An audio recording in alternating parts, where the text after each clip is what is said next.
Again, it's D_real_Lady Kojak. I'm not sure what we may have had some technical difficulties, so I'm gonna try to get my guests back in here now. I'm not quite sure what's going on with Instagram.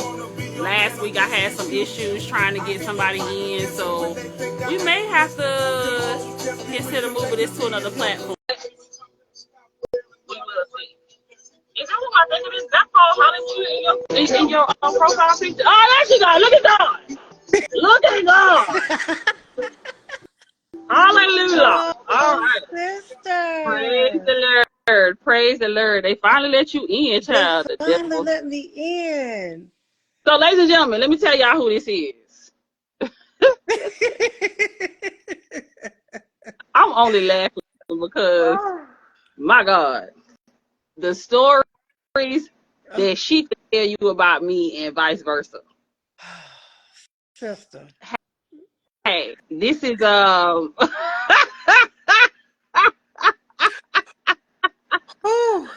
this is how far we go back. I remember we was in elementary school, and I was like, why you don't wear no bra?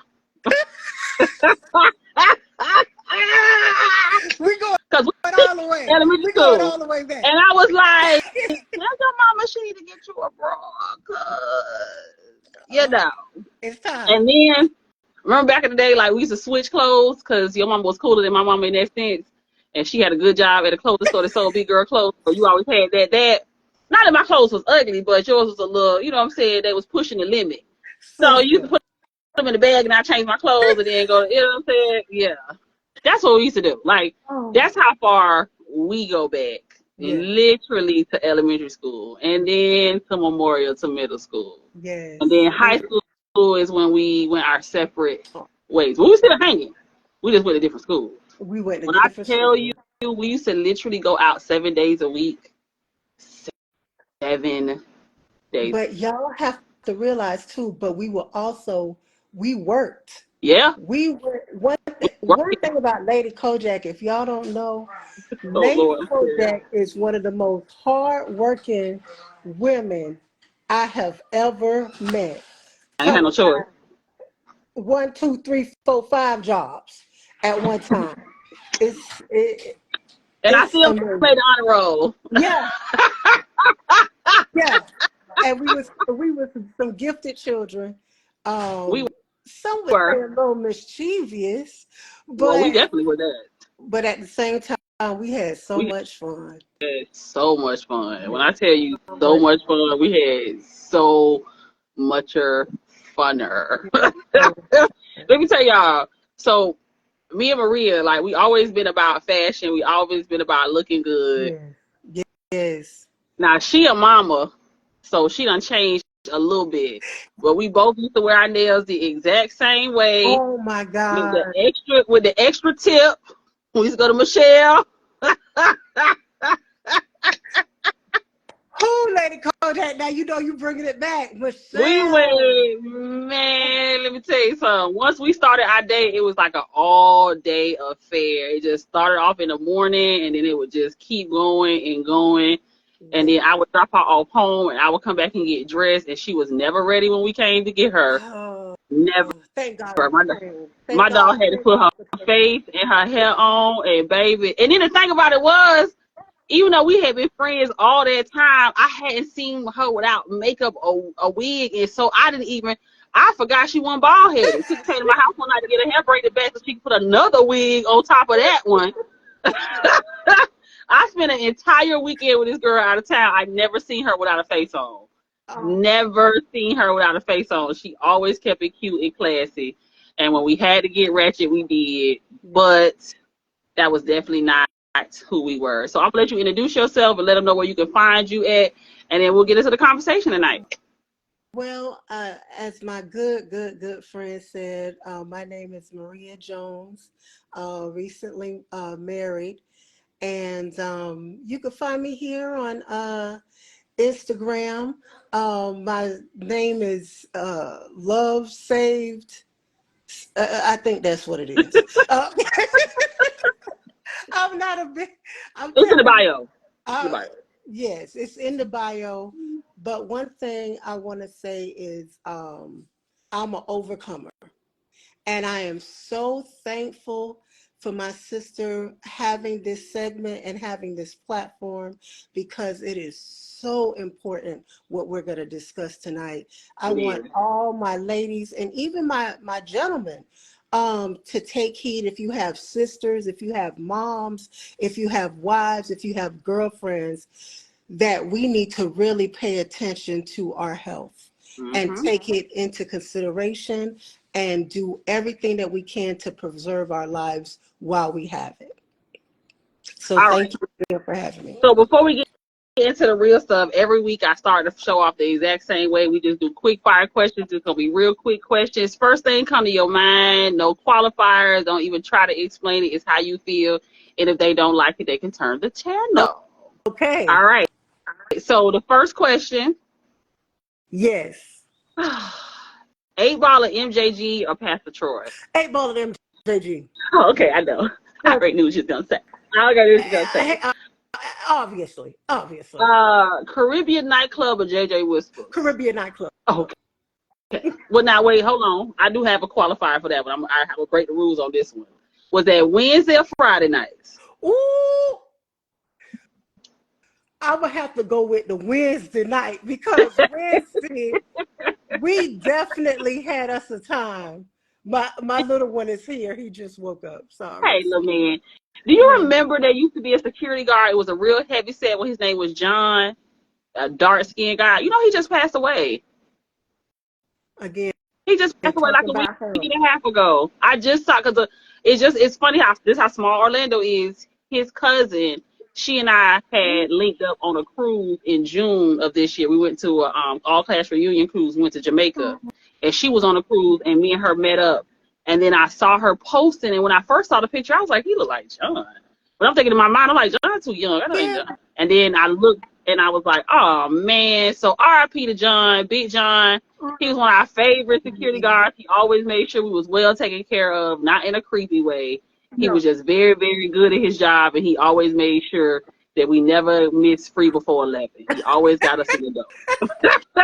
If you are So from Orlando and you know the free before 11, please, it's so please real. put a heart in the chat. Put a heart in the chat. Reach out and touch us with that one. Last question. This might be, no, it might not be tough. Super Sunday nights at Palladium or Heroes? Super Sunday nights at Palladium. Oh, Y'all may not understand, but Orlando was the place to be it was, back we in used the to have day. fun. Whew, it was a good time. Tell me you are not an 80s baby without telling me you're an 80s baby. And that's definitely right there. Because that was our spot. I don't even know how that didn't continue. Well, probably from the shootings. Yeah, Yeah. because murder does put a damper on things. People so sensitive. They're so Just a little. sensitive. So Just a little damper. let me tell y'all how Maria became a part of this show this evening. So this was actually maybe like, I would say almost over a year ago that I ran into her. Yeah, it's almost a year. We ran into each other. I was going out to dinner with a friend of mine, and she was in the parking lot picking up her food to go. And I saw her, but this was the first time I had seen her without makeup or a wig. I didn't almost know who she was. I was like, my friend would never. Oh, she a mama now. Yeah.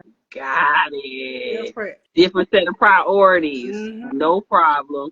So then we just got to chatting real quick, and then she was telling me, some of the issues she was having about her son, and and I was like, dang, I'm like, this is happening to a lot of people who just don't even know, or could potentially happen to women who don't know. I think a lot of times we put a lot of faith in our healthcare providers, not necessarily always the system, because we know all systems have some kind of fallacy to it. Yeah. But our providers, and almost have to just kind of hope that we get the attention and the resources that we're supposed to.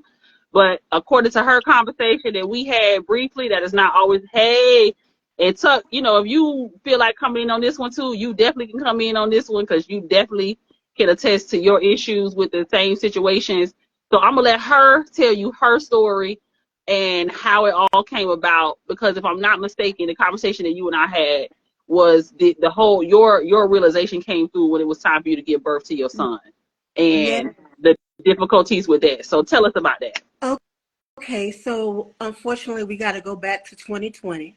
So I was living my life, me and my husband, just relaxing. And one day I was at work and I got gravely sick. I mean, to the point where I became so lethargic that I was like literally crawling on the floor to Oh get my to my God. car. I asked to be excused. And when I got outside, it hit me so heavy that I was literally like, I couldn't even hold myself up. So a security guard had saw, and he was like, Miss Williams, not you on the ground with your good clothes on. So I was like, I don't feel so well. Now, they called an ambulance, but I don't Mm. know if you guys are a part of the we don't like to pay extra uh, for facilities that I could drive myself to. So I've I been in that club. declined the ambulance. But after taking my vitals, they were like, you can't drive yourself. Well, I politely waited in the parking lot until they left, and I went ahead and drove myself to Central Care. At Central Oh. Care, they said, ma'am, you need to go straight to the hospital. Mm-hmm. But me being me, again, Black people, we do this a lot. Um, and let me not just say Black, people that don't understand their health do this a lot. Mm-hmm. You think that you have extra time, you think that it's not important, and you don't want to be deemed as an over exaggerator. Right. So I went home. I went home. And I told my husband, I was like, I'm in so much pain. I did not get up until 5 a.m. I couldn't take it no more. At this point, I couldn't use my legs anymore. Mm. My husband had to about drag me to the car. So we get to the emergency room and I'm telling them I'm in so much pain. And do you know what these people said? Let it go, Jack. They said, well, we can't do nothing for the pain, but congratulations, you're pregnant. Oh, the devil is a liar. I said, okay, can I have a second opinion, please? Because ain't no way in the world at this point I was 37 years old. So where is the baby gonna come from? So I'm with you when you're I right. am I Mary? Magdalene? What's happening here? So they tell me that and they're like, you need to find out how far along you are tomorrow. You need to go and get the information. So, this was my first time being discriminated against at Mm. the appointment. I get to the appointment. I'm fairly still kind of in shockish, Right. because I'm like, Rightfully so. pregnancy. I first of all, I can't walk. I can't move my legs. How am I going to get to the appointment tomorrow? This is so crazy. Well, my husband and my neighbor helped me get in the car. Get there. This is when they hit you that if you are over a certain age, you're considered geriatric. Geriatric. Yeah. That's some bullshit. So they hit me with that. Ma'am, you're geriatric. And then, of course, I am not slim. I've always been a heavier person. So then they hit me Thank with you. you're cordially obese. So now you're geriatric, you're cordially obese, and this is going to be a high risk pregnancy. Now, just the other day, you woke up, you and your fiance, la da da, just going to work, everything's fine. Now you're being told that you're geriatric, high risk, and cordially obese. I So ain't never heard no you shit like that. Not cordially. cordially. So now you have to instantly process this. Oh, and by the way, you're about to be a mom. Okay. Not playing. So once I somewhat understand what these people are telling me, you're not able to stick up for yourself and say, excuse me, I don't like those words. Let's use a different term, because you're being hit with it all at once. It's overwhelming. It's very overwhelming. Yeah, amazingly. Then they tell you, let's go ahead and check your vitals. And because you're creating a human being inside your body, which I don't know why most moms don't make a bigger deal about this. But when you're creating a human being inside of your body, they take everything that you have. My son took everything that I had. That's why my body was breaking down. Right. So in my pregnancy, I developed high blood pressure. I developed tachycardia. I developed an enlarged heart. Wow. I developed something called Sheehan's. And unfortunately, I was hit with heart failure. What is Sheehan's? Sheehan's is when you give birth to your child and you lose so much blood that your pituitary gland becomes damaged and it no longer processes or produces cortisol. So cortisol is the hormone that tells your heart to beat, tells your lungs to open and close, tells your brain to function. So now for the rest of my life, I have to be on synthetic hormones called these steroids. But this could have all been prevented if I had known that I should have went to a specialist from day one because of my size, because of my race, and because of prior conditions that should have been tested. They were so gung-ho and adamant about me being overweight that the only thing that they tested for was diabetes. Wow. I didn't have diabetes. Throughout my pregnancy, I was hospitalized 5 times because I kept passing out. I kept fainting. I couldn't keep anything down. Basically, Sheehan's is a genetic, they could find out through testing if you're going to have some adrenal issues. Okay. My test was never done. Now, let's get to the good part. Well, what is your husband saying through all of this? Oh, we're still very happy-go-lucky people. We're still like, it's okay, because we're having a baby, and this is going to be great, and it's going to be fine. And God is in control. That is the only thing that we had right. Right. God is in control. Understandable. When you're having a baby during a pandemic that no one in the world had ever experienced before. I didn't even think about that part. Yeah. They said to me, you're going to have your baby by C-section. We're going to induce you. My husband is 6'8". I am 5'7". These people never checked that the length of my son was going to be abnormally large for me, who has never had a baby before with a tilted uterus. Right.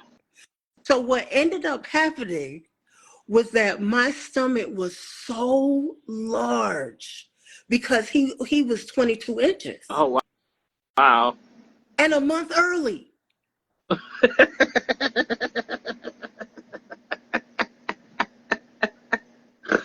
He gave it to you. When I tell you, my teeth fell out. My hair fell out. My nails began to curve. I developed gout. Anything that you would think could occur. It happened. It happened. But the worst thing, and this is where I want all my women and all the men to listen up, because this is where it turns deadly. So I was supposed to be induced. Okay. We made it through the 8 months of complete foolishness. We made it through. Complete foolishness. We made it through. I was like, ow, something hurts really bad. So I called the doctor and I'm like, oh, I think I'm ready to come in. Oh, we're in a pandemic. We don't have any more beds. You have to wait until the 6th of April. Oh wow.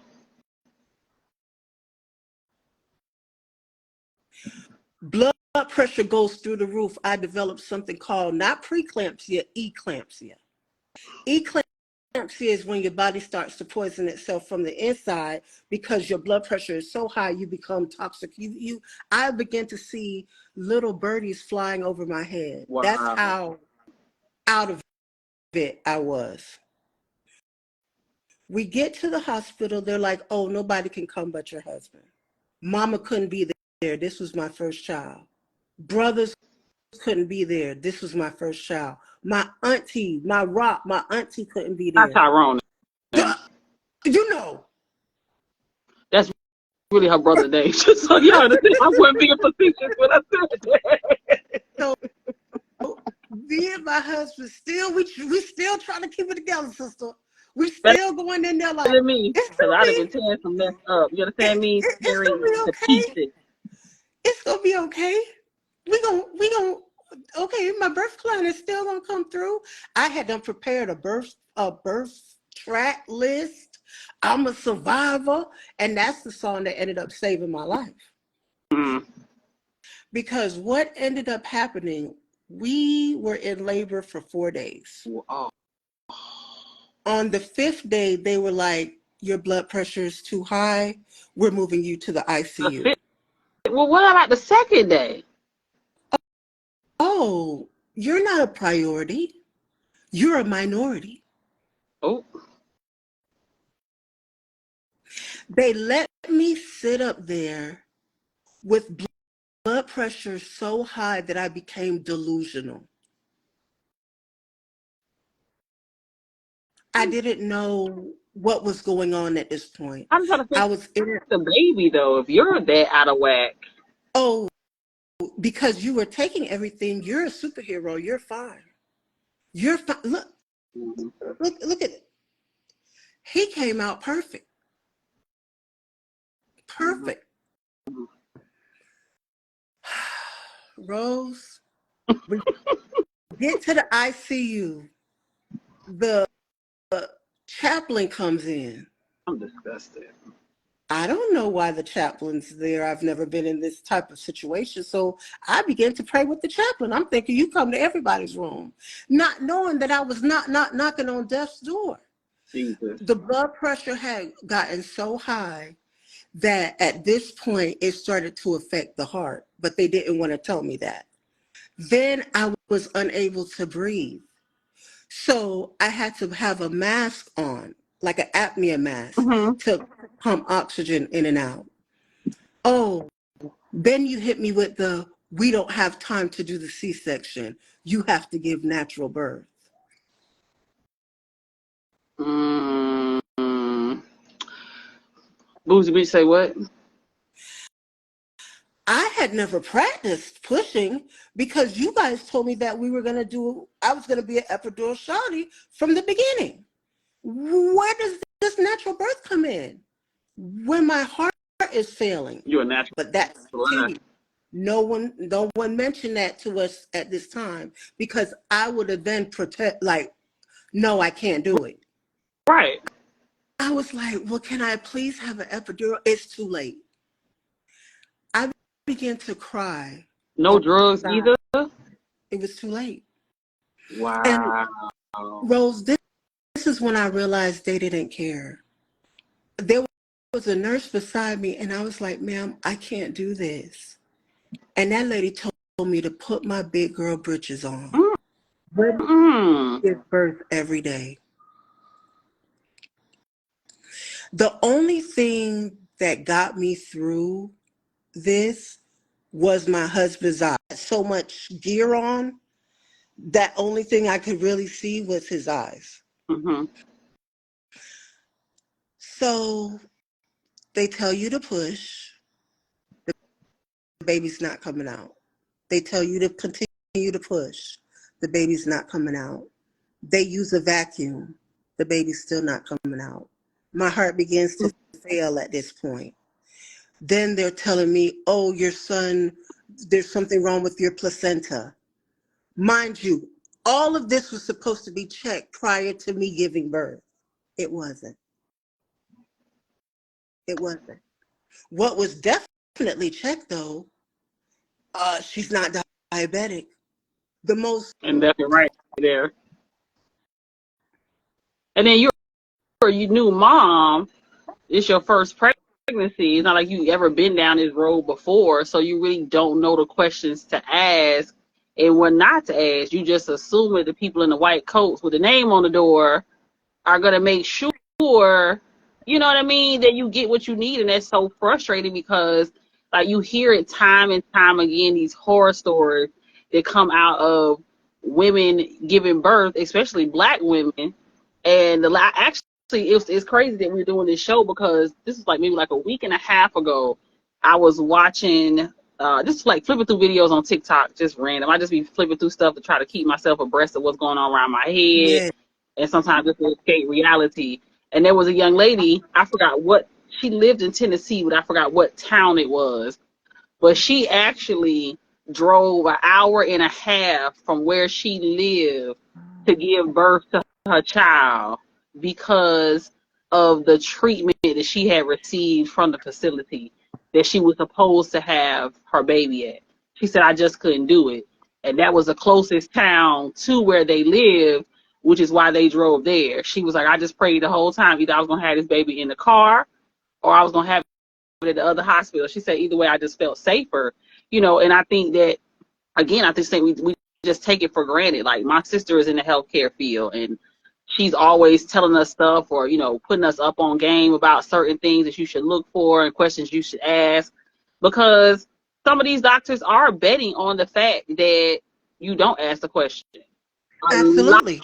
of doctors are in it for the money, not necessarily because that was their passion. It was a lot of work, but it darn sure pays off for them, so it's still worth it.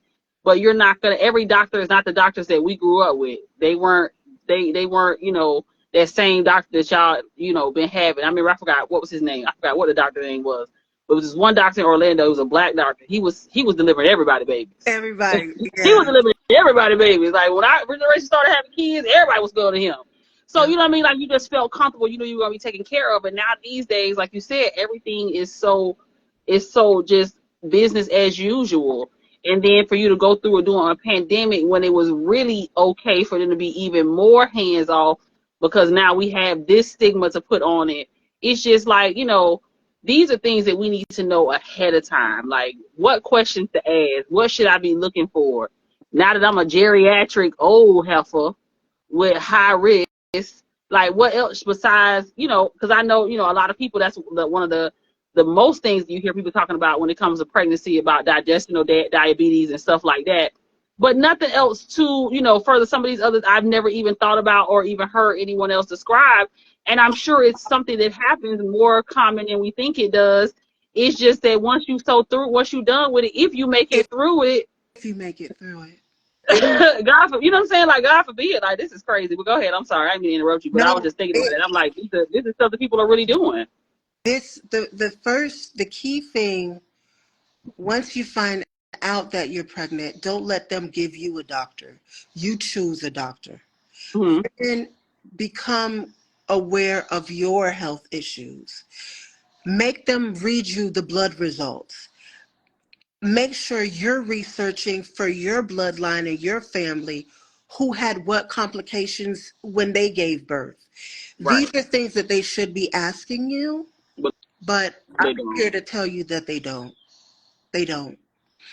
So after it was apparent that my son was not coming out with the vacuum, things kind of took a turn. I began to lose a lot of blood. Mm. And this is how the she hands happened. I was supposed to get a blood transfusion, but because my heart started to fail as well, the focus went on the heart and the breathing. So the blood transfusion was, my husband said, Non-existent. Yeah. I heard when all the blood hit the floor because my husband was like, oh. And like I said, he's a 6'8" man. He rarely, nothing really shocks him. But when I saw the fear in his eyes, that's when I Right. said, okay. And then my body began to physically shut down. Like my ears closed. It became like I became really hazy. I started getting cold and I just stopped caring. Mm. I was just like, I can't do it. I can't do this.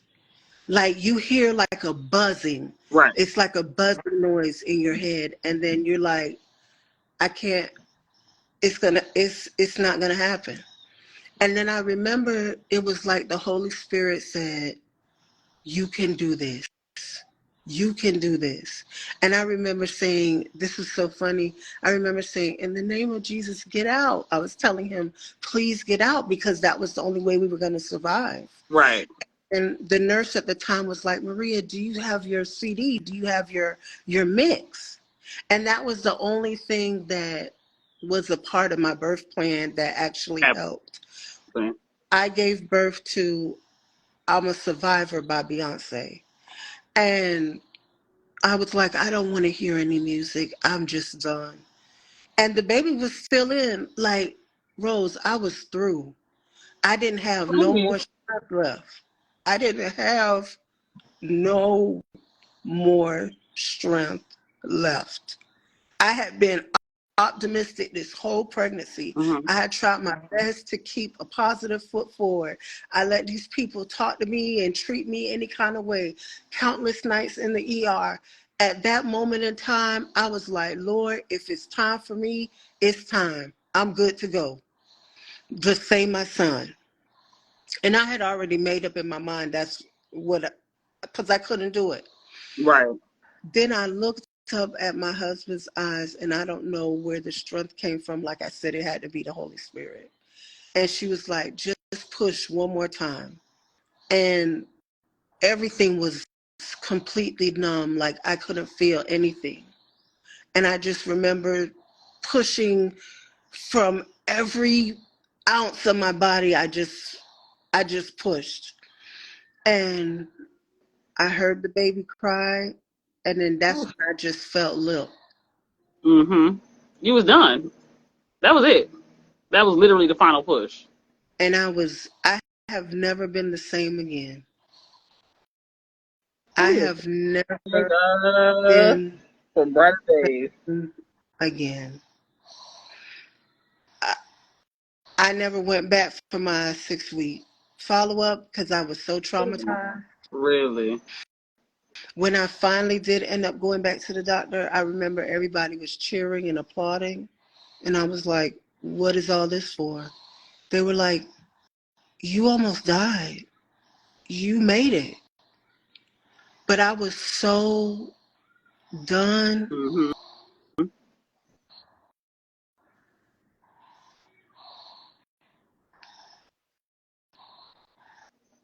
When you are in a situation where something is supposed to be the happiest moment of Your your life. life,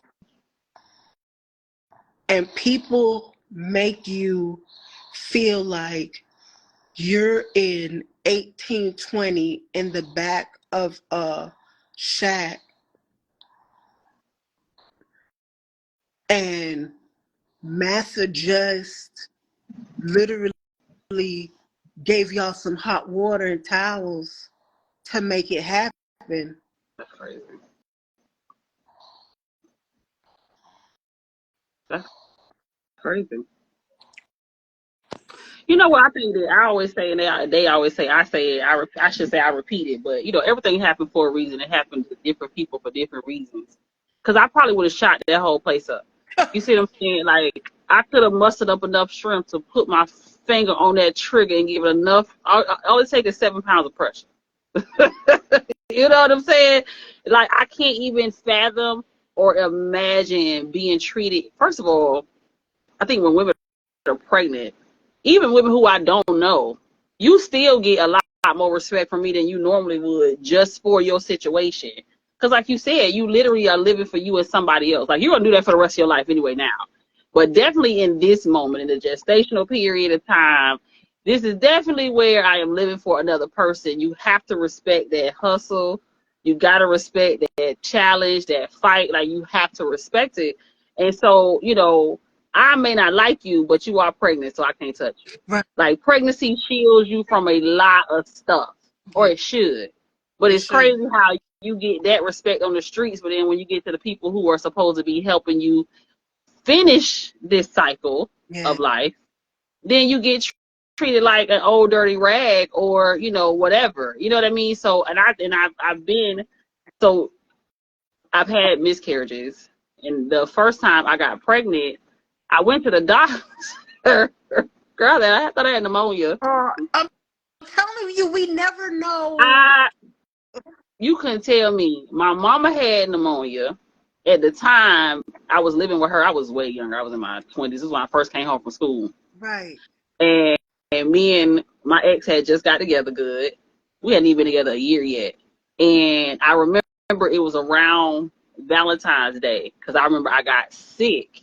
But she had pneumonia and I was taking care of her, and I thought that I had just caught it from her. I couldn't keep no food down. I remember at one point she was feeling better, and she came in the room and she was like, "You got to eat something. You got to eat something." And I was like, I just don't have nothing in me.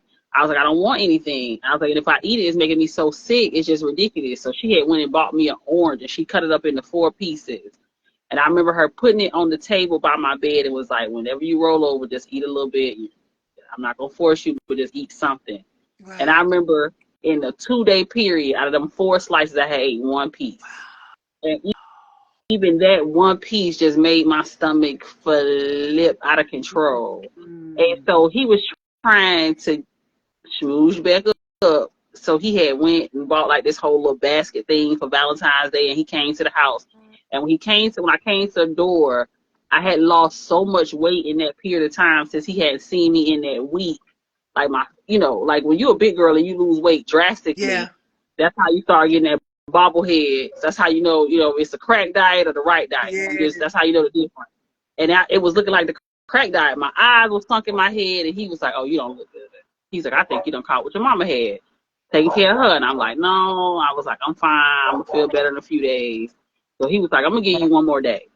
He was like, "If I come back over here tomorrow and you look like that, we're going to the emergency room. You gonna get this checked out."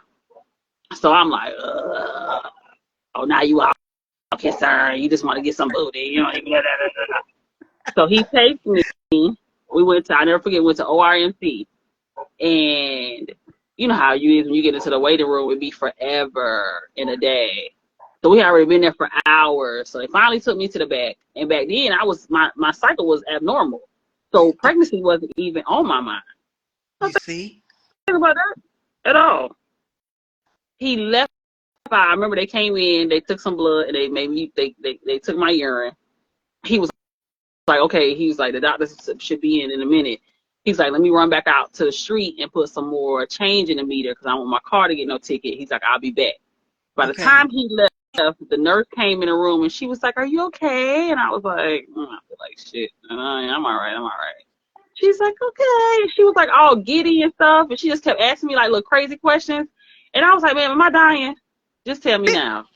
Like, you don't have to wait for my support. I swear to God, I never forget this. I said, you don't have to wait for my support system. If I'm going to die, I got to die alone anyway and stand up before God. So just let me know now so I can start negotiating, because I done did some things, and I need to make sure I get the seat that I want to get. I want a window seat, but up there, not down there. So I need to, see what I need to do, some Hail Marys. I don't know at this point. So she was like, she's like, you're fine. And I was like, well, you was nice before, but you super nice. And what in the? She's like, I'm not supposed to tell you what you. I was like, Oh. girl, bye. Whatever. So by this point, he done came back in the room. I didn't say anything. She wasn't saying anything, rightfully so, because she didn't know if she should say something or she shouldn't say something. So the doctor comes in and he was like, he started talking and he was like, oh, because he was like sitting off in the corner. He didn't notice him. And he's like, oh, should I keep talking? I was like, yeah, go ahead. Whatever. He was so flabbergasted, he didn't even know what the hell was going on. It went to the man left the room. He was like, what the hell? Oh, then I re-explained it, and he was like, Oh, Lord, I thought I was done with this. But, Mm. going through that process, I was just like, I was very emotional, and it was like a happy, sad moment, like sad because I just bought a bottle of Hennessy, but happy because I can name my baby Hennessy. It was mixed emotions is what I'm saying. Okay. It's very But mixed emotions when you when I find went out. to the when I went to the doctor for the first time, like I went to the doctor who had been going to, well, I went to a different doctor than who I had been going to because my doctor had retired. So I went to this doctor, and he was just very cracked, very like, he was like, so you're obese, and I was like, well, I'm thick with it. He was like, no, you're obese. He was like, so you need to stay away from this. And he was just running this list. And then he was doing my exam, and there was just no care, Okay. to the whole situation. And I had went by myself because he had something else to do. And I was like, oh, it's just the first one. It's no big deal. Ain't like we could be watching no sonograms or none of that. Don't do what you got to do. We'll do the next time when I know it's definitely going to be an ultrasound or something. Then come on in, whatever. I really wasn't, I was like real, like low key about it. But it Mm. was just the treatment, that I was receiving. And then when I actually had the miscarriage, I was at work, and I remember getting up from my seat because I felt like I was cramping, but Yeah. it was weird. And I was like in my mind saying, okay, if I feel like this later on, I'll probably go to the emergency room, let them just check me out. But I think I'm okay. And when I got up, I remember my coworker saying, "You got blood on you." I was like, "Oh, I No. do." So I had them come and get me. We went to the emergency room, and then that's when they told me or whatever. And, we need to show Yeah. or whatever. But it was just like it was so transactional for them, and I was in my mind chopping it up to the sense that I'm like, they do this every day. It's hard for them to get emotional with every case because how do they carry that home? So I really was having empathy for them, like, dang, to have to be so strong. And the whole time, my dumb ass, no, bitch, it's about me. Like, you know what I mean? But That again, because you trusting that the healthcare providers are there to provide healthcare and not just financial stability for their family. that's what So we end up getting caught in the vicious cycle because we don't know how to stand up for ourselves. Like we know how to stand up for ourselves, but because when it's so new to you in that moment, you don't know what you're supposed to be standing up for. Like I and don't know if I'm just being extra sensitive because I'm pregnant, you know what I mean? And hell, I'm crying in Huggies commercials, or is this person really like treating me unfairly and poorly? And so for you to have to go through that, it be your first pregnancy, and then you couldn't even have your mama them there. Like I know that was crazy for her because I know your mama. yeah, it was very shocking I'm when surprised she I went on the news. when it, this pandemic was so wild that they didn't know how to conduct themselves. We were Mm, in that ICU for 14 days. mm-mm. And then what made it so bad is, after you give birth, after you make it through that trauma, first thing they tell you is, oh, you can't have any more children. Mm-mm. And we need you to pick a birth control ASAP. Because, by the way, if you have any more children, you could die. Oh, okay. So that's where I am. What brings me to current day. Um, After the smoke cleared, that's when they told me about the heart failure, the she hands, the blood clots, all the hypoglycemia, all these new conditions that I apparently had that I had never. Oh, and by the way, we're gonna send you home with a newborn baby. Good luck to you. Right. Oh, don't forget this baby you had while you was here. And we're in a pandemic, so it's not advised that your family come over to assist you in any way because we're in a lockdown pandemic. So me and my husband had to figure out and navigate through taking care of a newborn, and I just put all my health conditions to the back burner. Long story short, I ended up in the hospital again for 30 days because I didn't take care of myself. So I'm here now today to say that I have an endocrinologist, a cardiologist, a rheumatoid arthritis doctor. I have a primary care physician, and I have to do constant blood work, and I have to take heart medication, steroids, um, countless other medications every day to keep me alive. But I'm so thankful because I have my son, I have my husband, Amen. and I don't look like what I went through. Woo. But I'm going to tell you, mental health is real. Yes, it is. No amount of preparation could have helped me through what the battle was going to be. Mm-hmm. So the only thing that I can come out of this and say is my testimony will be able to Mm-hmm. help others. Yep. As women, we are resilient. My heart didn't fail me. I just have heart failure. That part. Because if my heart had failed me, I wouldn't be here. Right. So I continue to push forward and I continue to be my own advocate. As doctors, you will not talk to me any kind of way. You don't know my conditions. If you are a rheumatoid arthritis doctor, don't talk to me about weight loss because that is not your scheduled field. If you are a weight loss doctor, don't talk to me about heart because that is not your scheduled field. That is one thing that we need to stand up for ourselves and say, whatever your specialty is, you speak to To that. that. Right. If there's any woman on this live thinking about wanting to have a baby or wanting to just go to a next level in their physical health, I would say always have someone with you because people are a lot less willing to be disrespectful in front of an audience. When you go by yourself to these doctor's appointments, they think that you don't have an advocate. They think that you Right. don't have anyone. So they're like, they'll leave you in a room longer. Your appointment's supposed to take 30 minutes. It's now taking an hour and 40 minutes because they're seeing other people with family ahead of you. These it's a constant battle. So I say speak up for yourself, know Mm-hmm. what's going on in your body, never wait to the last minute, research alternative forms of health. They were telling me that my ejection fracture, which is the amount that my heart beats, it was irreversible and I would never get back to a normal range.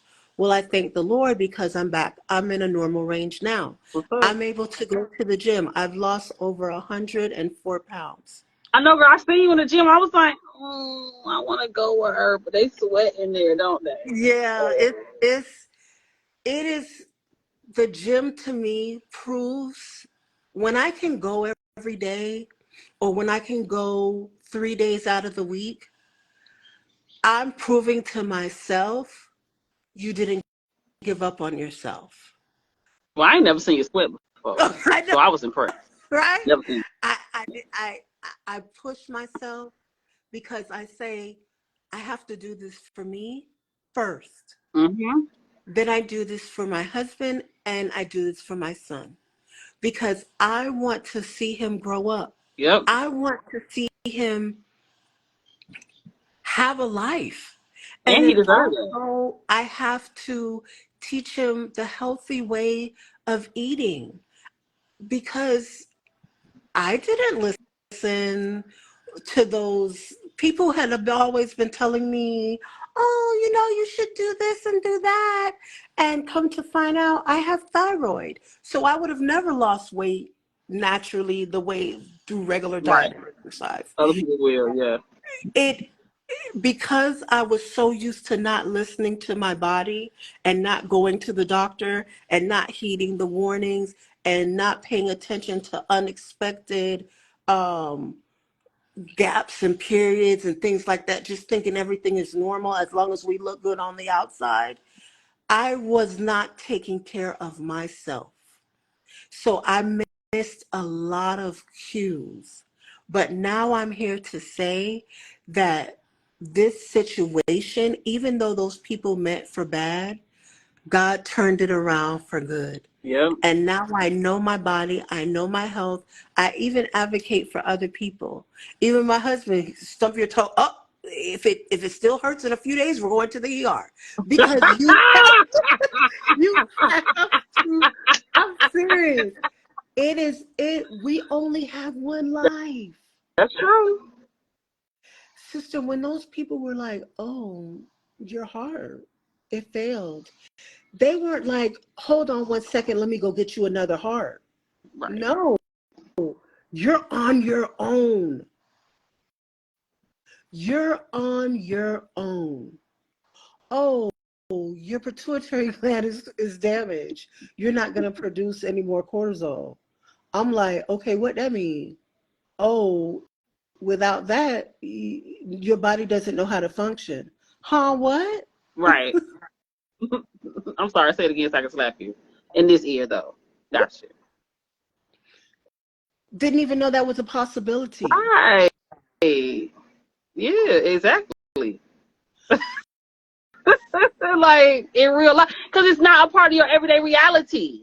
It I go is, to but it's doctors a silent killer. You have no idea that it's happening until it's happening, and until then it may it's happened. be too late. And you, like you said, you don't know. You Mm-mm. don't know. Went to the gym the other day trying to do my own thing, trying to do this. It's called 12, 12, 3, 30, thinking I'm like a regular human being, done enlarged my heart even more. Because you can't do the type of cardio that regular people can do when Right. you're a heart failure patient.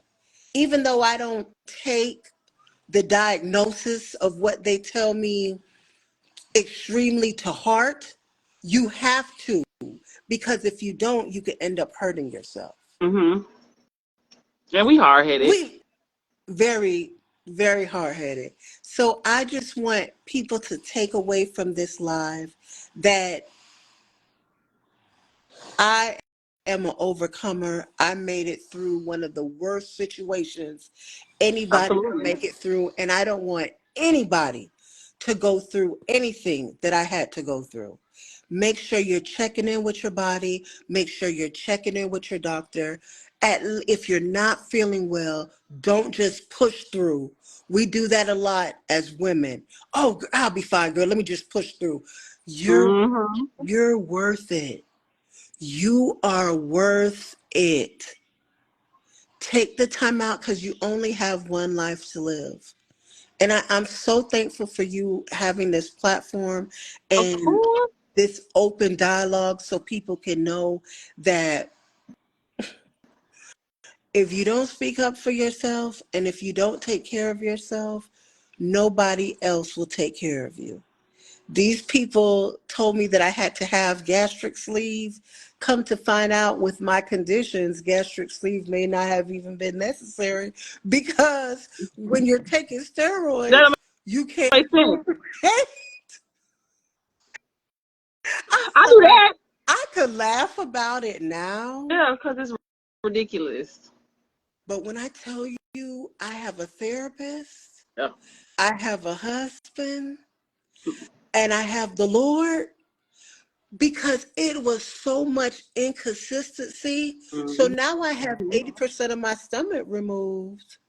You can't eat a solid meal anymore, but yet you're telling me that I still have to diet because I still have to take these steroids that's going to counteract the weight loss surgery.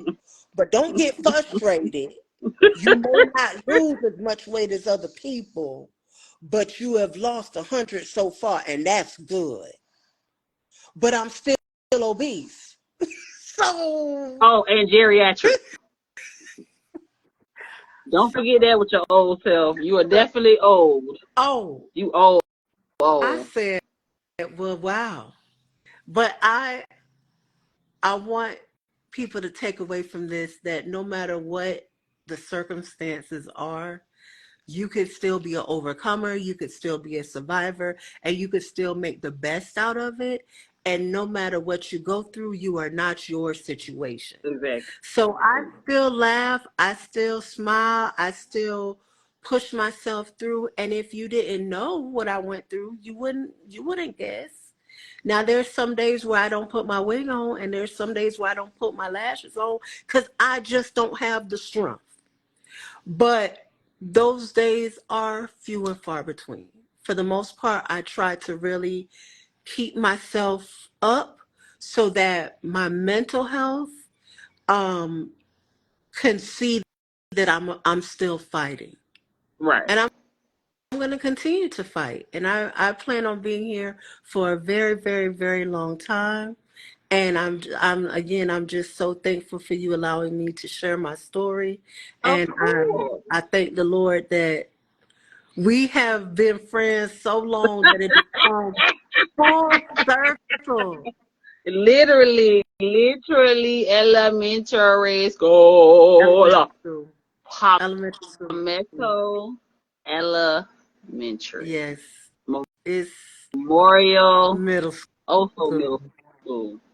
Also middle school. Do you Mhm. remember a guy that we went to elementary school with? And I think he followed us to Memorial, but I don't think he stayed on Memorial the whole time. I think he probably left around like 7th grade. But his name was Nicholas Jones. He used to Why hang with that sounds he used so to hang with like familiar. Michael Rojas and Janelle Philippis. Like they was like the trio. I saw him in June on that cruise. So everybody was on the cruise. I guess, but he wasn't even on the cruise with us. He was on a cruise with his family and his wife. He has 10 children. Now that's a blessing. They are a gorgeous family. His mom and his dad were there. Here's the crazy part. I saw the day that we got on the cruise, because like I said, if you don't know about the class reunion cruise that happens, Okay. it happens every year. On Facebook, you can find one of them. Or this year, I'm doing a different one. I'm going with DJ Train on his cruise that he's doing, that they're doing. But they do it every year. And so last year I couldn't go, but this year I said, I'm going. So I definitely wanted to go. But right before I went on a cruise is when I really had just met my fiance. But then at that time we weren't engaged. Okay. So I get on this boat. I got a man. I'm not looking. I just want to have fun with my homegirl. We're going to have a good time. Yes. So I see this guy, like we're standing in line. There's a table they have set up for the people that was in our group to come get your little souvenir. You get to like spin a little wheel and pick a prize. They did a really good job putting the cruise together. And this guy is like across the banister, and he was like, and I'm like, I said, I know you were a white woman, but you can't be that disrespectful, brother. Like, come on. And I looked at my friend, and she looked at me. I was like, oh no, I got a man. That ain't Troy. I don't even know him. So no, I'm good. I'm good. We got our stuff, went on about our business. The next morning, we had to, well, no, we didn't have to, but we decided to do the morning breakfast. They had put together a breakfast, and if you ever been on a cruise, in the main dining room, you got to have seating time. So it was a vast amount of us in one section. But once I got on the cruise ship, I had like 3 or 4 different cousins. I had no idea was going to be on the ship that was there. So when I saw one of them, I went over to the table to go speak to them. I'm turning around to get ready to walk away, and this guy comes up to me, and he was like, what's your name? Now, I don't even use Tamita no more. So if you call me by my first You name, know I've been me. knowing you since before Jesus had a perm. I stopped using my first name like 15, 16 years ago at work. Yeah, it was just too much. No. I got into a fight at work. I said, okay, that was Tamita. I got to figure out how do I get past this. Okay, I do have let's go by Rose. Let's try how Rose works. It sounds Okay. softer. It's not as ethnic. I could be either or on the phone if I need to be. My code switch kick in, it makes sense. So he comes up and he was like, I was like, Rose? And he looked at me and he was like, it ain't Rose? And when he said that, I swear to you, he didn't have to say another word. I said, Nicholas Jones? And he was like, yep. And then I just hugged him. I was like, oh my God, I cannot believe it. So when he took me over to the table, I seen the dude that was smiling at me the day before. I forgot about his cousin Tremaine And then they had a little sister named Tiff, and she was there with her husband. But his kids, they all looked just like him. And he had more boys than girls. But the young men, it was like I had never missed a beat in Nick's life, because it was like watching him grow up through his kids. They looked exactly like this man. His wife, she was so, so nice. It was such a nice to meet her. And then he was telling his parents, how we knew each other or whatever. They were like, elementary school? I said, yes, ma'am. I said, Palmetto Elementary, and then we went to Memorial. And then I was like, we used to skip school every once in a while together. They was like, skip school? And he was like, I don't tell them that part. They don't know about all that. I was like, we 41 and you got 10 kids. We're going to beat you in front of your kids? Like, at this point, it's done. We graduated high school. Let's just leave it there. You know what I mean? Man. So it was just so good to see them. And I don't really go out a lot. Like, I don't do a lot of going out. My going out days are like far and few between now. It's nothing like, we were no Miami adventures. Let me tell y'all, this one here, when I went to school down south. So I wanted to go back to the school for my homecoming. And we wanted to take a girls trip. So me, her, and if you follow me on Facebook, you'll see if I'm traveling 9 times out of 10 these days, I'm with my friend Poochie Bab, aka Tia. And so my other friend from high school, she ended up coming to the same school I was, which was so crazy because Florida Memorial was so small back then. So that was her best friend. She was like, well, if you going, I want to go. And I was like, okay. Now, leading up to this trip, I can't say nothing bad about these two. They was ready to go. It wasn't no financial issue, none of that. Mm-hmm. What I didn't realize until like a couple days before we left to go on the trip, that neither one of them had been to Miami before. Mm-hmm. So they was like, well, no, you drive. Because we ain't never been to Miami. I'm like, yeah, you had to take the wheel. You took the wheel. I said, well, be honest with y'all, if I drive, I'm smoking all the way there. So roll these windows down because I don't want to hear nothing. We had a good time. It was fun to be had by all. And then I'm going to tell y'all this one last thing about Maria. I'm going to stop embarrassing her. So my friend, right? Yeah, I was a designated smoker and driver. Yes, I was. I drive better when I'm smoking. Yeah. So one day, Maria calls me, right? And she was like, I'm on the side of the road. My car broke down. Oh, I'm like, remember this. So I'm like, friend, you okay? What happened? She was like, I don't know. My car just started smoking. I just pulled over to the side of the road. So I live off of Rio Grande, and she was right on John Young. So I ain't had no car back then. I was still young. Yeah. I was like, Mom, I need to use your car. And she was like, for what? I was like, Maria on the side of the road. Now, back in the day, it was only a few names that I could say that would trigger Seville to be like, okay, get there real fast. Maria Williams, Robin Wilkerson. Yeah. That's pretty much it, actually. We was always together. We was the crew. Yeah, we was the crew. We've been through a lot.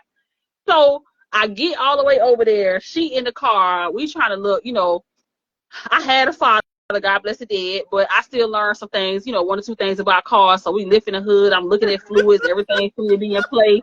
I was like, so it started smoking? She was like, yeah, it just started smoking and it started shaking. So I'm like, well, what? I don't even know what could happen. Now, mind you, I never checked no other part of this girl's car because she said smoke and shaking. So I'm thinking a belt or something went loose. It got a hole in your radiator. Like, what? We was outside, I promise you, for like over an hour. Very two intelligent people. Very intelligent. Come to find out the whole time the girl tire had just blew. The smoke. I'm like, and I'm talking about this tire was bad because it was like the metal pieces. I remember, as a matter of fact, I remember when I was trying to. Scar. Yeah. Remember your scar? I have a scar from that. Yeah, I had a whole scar from that. It sprayed me, and I was like, whoa. Yeah. And this Mexican man pulled over on the side of the road, and he changed the tire for us, and then we was back on our way. But, honey, I remember getting home that night, and my mom was like, is everything okay? All right, because this before we had cell phones. You got to remember, this like pre-cell phones. I don't even know how she got in contact with me that day, because did we have a cell phone? I know I didn't have a cell phone. Did you have a cell phone? I had a cell phone, but it was one of them when Metro first came out. Remember, it was a Hello Kitty. It was a Hello Kitty cell phone. Oh my goodness, boy, we done came a long So I way. remember I didn't even call my mama the whole time I was there. Once he changed the tire, I think he even came back to the house with me or something. And we Mm-hmm. ended up hanging out that night because we was like, we need a drink. Because our shit back in the day was to go to Cheesecake Factory because we was bougie. We was bougetto. Like, he was in a nightclub in like pinstripe pants and pearls. And then the next nightclub, wretched as hell.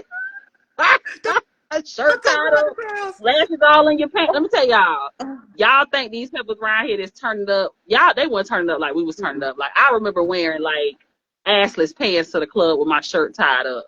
Like we was doing like I've been fine since day one. You know what I'm Yeah, saying? Like yeah. and everybody who rolled in my crew was always understood there was a certain dress code. It was just never really an issue. There was one who went rogue on us, but we understand that shit just was gonna happen. We're nothing we could do to stop it.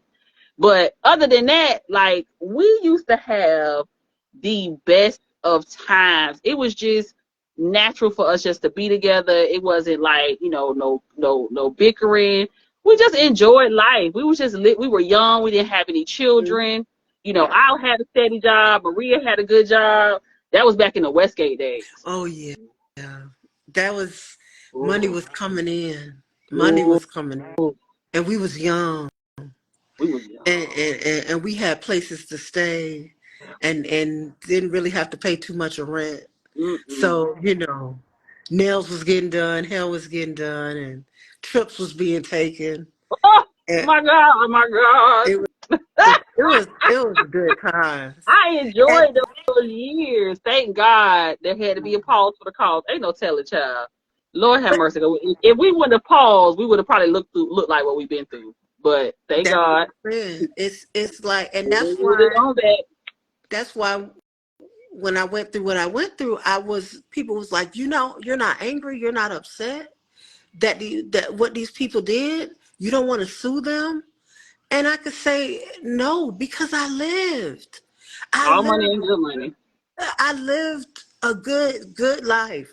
And now I'm in the third phase of it, I feel. And it's beautiful. Being being a homeowner, watering my little garden. Who would have thought? Who would have thunk it?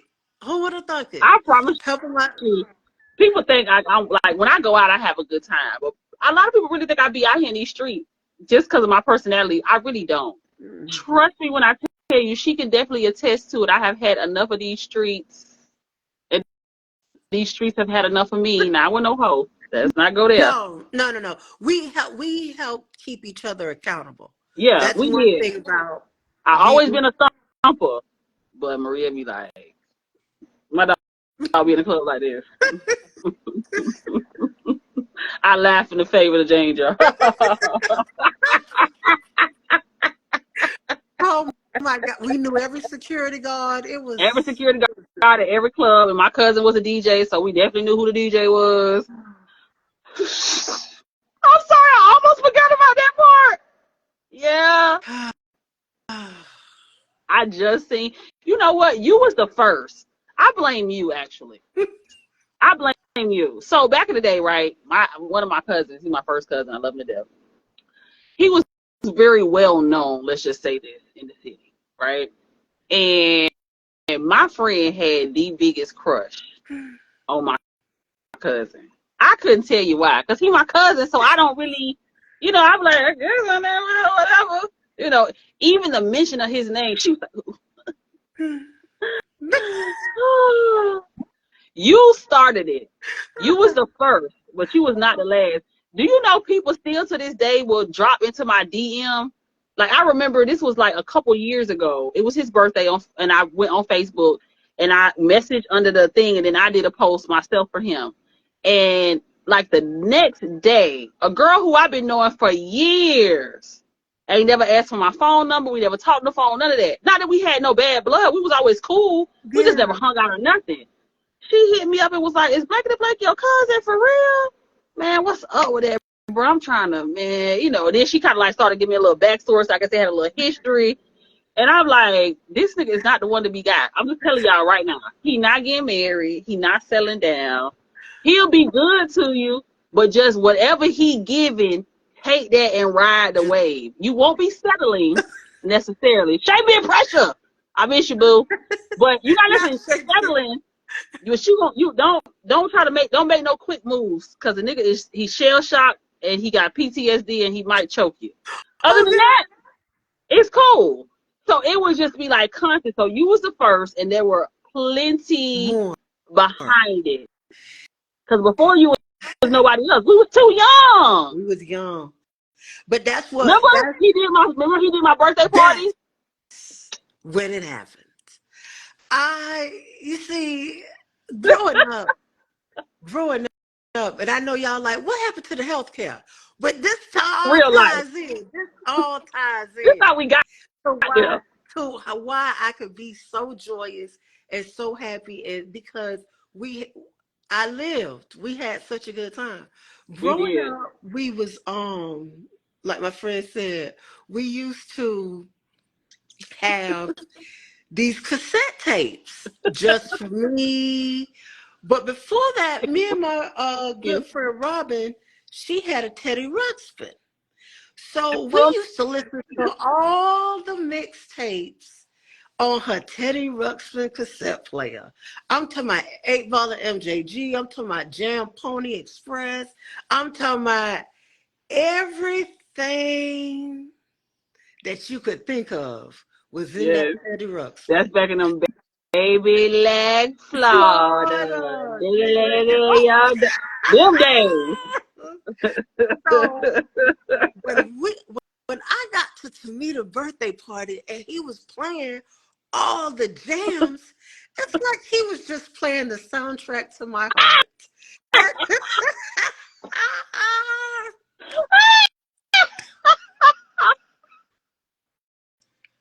Wait, And I was because like, we laughing, but she dead serious, girl, bro. She dead serious. every time we would see that man, I would be like, Tamita, there's your cousin. I never invited Maria to a family dinner. Why? Tamita, I was like, there's your cousin. if she jump on my cousin, I'm gonna have to explain to my family that she not crazy. My mama might stick up for her, but I ain't too sure on that one. She might, but we're not sure. Like, let me tell y'all, we used to we always had to go to the west side. Like if Robin drove, it was funny because they always had cars. I never had a car in school. I didn't get a car until I was grown. Hey, Nikki Podcast, love you, boo. But they always had a car. But for some reason, because we was always behind and we was trying to get to that club, like it wasn't that we had the money, but if we can get the free drinks, let's get them and then we'll start paying for what we want later. Yeah. But I always had to drive. Because you was the driver. Because we know you gonna get us there. You would get us there. I remember one night we were leaving Orlando, heading to Eatonville. We was on the way to Neats. Not even Heroes, Neats. And my friend Robin, she used to have a gold Honda Civic with tint. I don't know where we had left before that or where she had parked her car that day. But somehow, some way, a lizard had got in her car. And there was a lizard. It was on the steering wheel. Now, mind you, it didn't bother me about the lizard. But I knew these two was going to shoot bricks. So I'm trying to drive like I could only go straight for so long. When I had to turn that wheel and that lizard jumped, you could tell me I went in the car by myself. Not the way they moved. I thought both of them heifers had done went out the front and back window. Like I thought we were going to have to get this girl windows repaired. We had to pull over. They didn't want to get back in the car because they didn't know where the lizard was at. Rob was like, I'm back in the back seat of my own car and it's dark. I can't see nothing. I need to get in the front seat to sit in your lap, Maria. Like, oh Lord. Oh Lord. It was bad. Listen, the adventures. Ashley Point. The fair. Oh Lord. The Trick Daddy Dollar concert. The Trick Daddy Dollar. The Gucci First Man and last. The Gucci Man LaFleur concert. Oh, That's what he No, was no, no, no, no, no, no. in LaFleur. I'm gonna mess it up. The concert of all concerts for us, I don't give a F what you say, was T.I. weekend. He dropped that motivation album. He was at the Hard Rock, bruh. Oh, When okay. Let me tell Robin y'all almost something. jumped off the balcony. She got so excited. My friend Robin, like she was like this little bitty thing. Still is, first of all. Let me not say was like the girl ever blew up. She's still a little bitty thing. Yes. But when she used to get hyped, like she has like this very professional, you know, she's very poised. But when she ready to get ratchet or she get excited, my dog be like, yeah, oh, what? I mean, she turned into like baby DMX. And I thought my dog was finna do a somersault over that Oh, balcony that night. I remember I had on some blue jeans. I had on some black shoes with clear heels. I had a blue and black white motorcycle jacket. That's when I was messing with that island dude. We had his camcorder. We had literally turned it. We had dubbed it the it T.I. was weekend. the I think TR did we get a weekend. hotel or something that It was. weekend? We had I vaguely remember. Vaguely we was remember there the when whole it was we on was together that sale. whole weekend. That whole entire weekend. Remember Rob was trying to get off of Charlie Jean? I mean, girl. We used to go to Eville on Saturdays because Rob and Mama them had a restaurant, Charlie G's, Oh and my! we used to go get them pork chops, meals with the baked beans. With the babies. That's when they first started putting ground beef in their baked beans. That when they first started that. We used to, all right, okay, Man, y'all okay, just don't okay, understand. okay. It's. I just am It so was, we thankful. never got carded for nothing. Like, but we literally was just doing us. It wasn't like we trying to be more than what we was, but we always been a vibe. Like it was just always. Up And then for Exxon. the extras, I call them the extras and the one offs that would come in and out the circle for brief periods of time. They could never really hang. It was a It was. lot. It was. Man, oh my goodness, such good I'm times. telling Such you, like good Maria and times. I literally lived one block from each other. I lived on 30. My mom, well, I take care of my mom. You know, my mom, she has Alzheimer's, so I take care of her now. But Yeah. she lived on 36th Street. She lived on 36th Street, same house. You ain't nothing changed. But 36th Street, if you went up our street past the house, it looped around to 37th Street. Maria didn't live on 37th Street proper. There was like a side road. There was like Mm-hmm. 3 or 4 side roads off of 37th. And she lived down that first one coming around the corner. So we literally grew up like right around the block from each other. I mean, it was like we would come home from school. I would take her clothes off and then walking back around.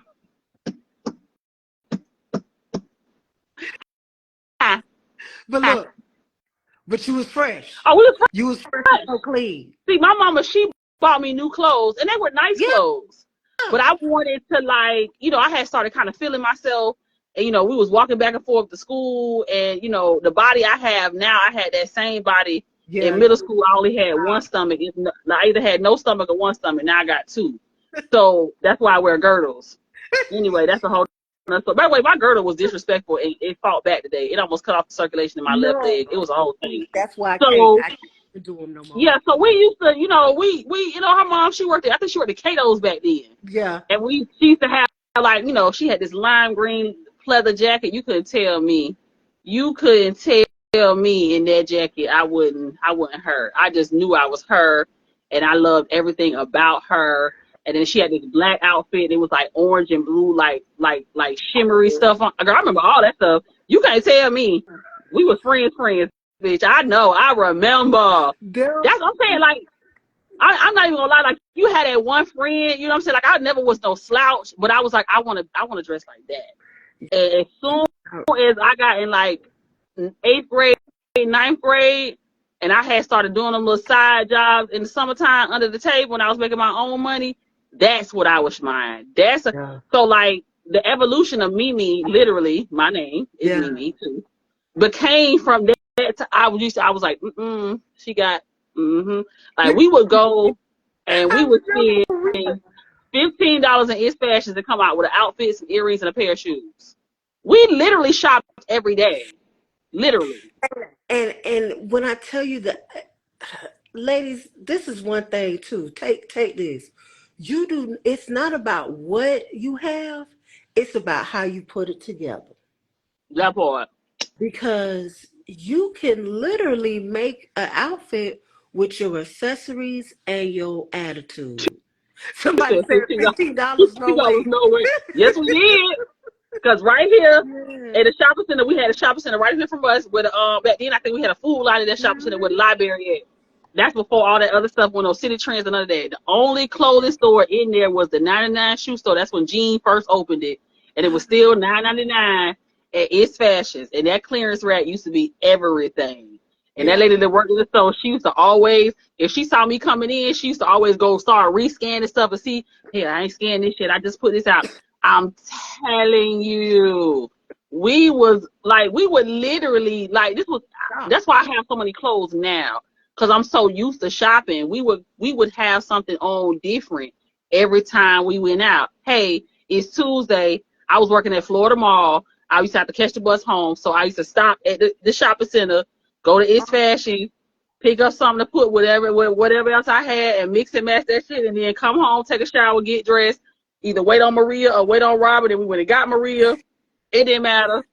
See, me and Robin both were smoking, so that kind of worked. So while we was waiting on her, we always got our Yeah. mind right to make sure we was good. And then, she got in the car, so we had to unsmoke the car. But she would drink with us though, so that was, yeah. Hennessy and Heineken's. Remember? It Remember? was, look, if you're ever having a bad day and you're a little short on funds, they used to have these big, gigantic bottles of Heineken and also, oh my God, Rose, what was the name of the one you would always get me? It was Bacardi. Bacardi. Yeah, When I tell y'all, that was we it. were acting like that was That was Jose it right there. Cuervo. Champagne. Champagne. Through, through, be it anybody club, Trump, ready to get the microphone, dance contest. Go big girl, what you want to do? Trump. And every time we went to Palladium, every time they had a big girl versus a little girl, I'm going. My I cousin used to tell get my so pissed husband off. that now. I'm like, babe, you know I was a dancer back in my day. He Yes, she don't was. believe it. He don't Yes, believe it. she was. Listen, that's why it's a good, like I said, everything happened for a reason because back then we didn't have all these camera phones and stuff like that. Oh But my God. if that, We had camera phones. mm, yeah. That's all I'm gonna say. Like, we was OnlyFans in it before there was OnlyFans. Like, Yeah, it was. we was that in the street. Like we was some big girls, but we was a force to be reckoned with. Like, y'all wasn't finna y'all wasn't gonna be like, oh, they cute for some big girls though. We was rocking it and we was killing these. We was on their neck. My dog They had couldn't do nothing with us. my dog had this one dance move she would do. It was like the chicken head butt. It was a new version. And when she broke out this dance move, when this dance move was broke out in the club, over with. We used to dance Over. so hard. I remember. I will never forget this. I was working. I was still working at the mall, and I had it was my first credit card was a Macy's credit card, Oh, and I had went and I bought a pair of Bandolinos. I'll never forget this. I had a black and white pair and I had a tan on tan pair, like a darker tan and a lighter tan. And I had went and bought these white capri pants that was tight. And I had a black and white boat shirt and I had this black wide brim hat that I used to cock to the side. Remember? Oh, I wish. Am I close enough to it? I don't think I'm close enough to it. I still to this day. Let me tell you y'all got that something. picture? Yep. I swear to God. I swear to you. I'm trying to think. I'm sitting in the house. Where am I right now in the house? Where is that picture? I believe that picture is somewhere in this room with me right now. It's probably, hold on, y'all. I never do this on the show, but hold on. Y'all have to understand that it was such a different time back then. It was just a beautiful time to be young, and it was a beautiful time to be free. Like we just had so much fun. Like, it's not like now where girls have to tell each other how to be friends. We just No, knew how to be friends, and we was the crew. And I'm talking about when it comes to relationships, we had it on lock. When it comes to work, we had it on lock. listen. We just, At one point, for my 21st birthday, I thought me and Maria was in a relationship. I couldn't find this picture. I could not find it. So for my uh, 21st birthday, all out, all out. I had that wide brim hat, cocked to the side. I had this black dress I had got from It's Fashions. Oh my God, I remember. And I had these black heels. They was clear, like the heel was clear, but the top was black and it had rhinestones going across the top. Yes. And that's when I had first started my dreads. They was probably like right here, if that. And they were burgundy. I'll never forget. My friend say, "It's your birthday. It's I'm over taking with. you out." It's over I was with. like, oh, "Okay, friend, let's do this." My dog came and got me that morning. It was over with. We didn't make it back to the morning. You hear what I'm saying? My dog took me to get my nails done. She took me to get my feet done. We went to the Magic Mall. She got me a whole photo session. We went to Yeah. dinner. We went to the club. Like, It was so much fun.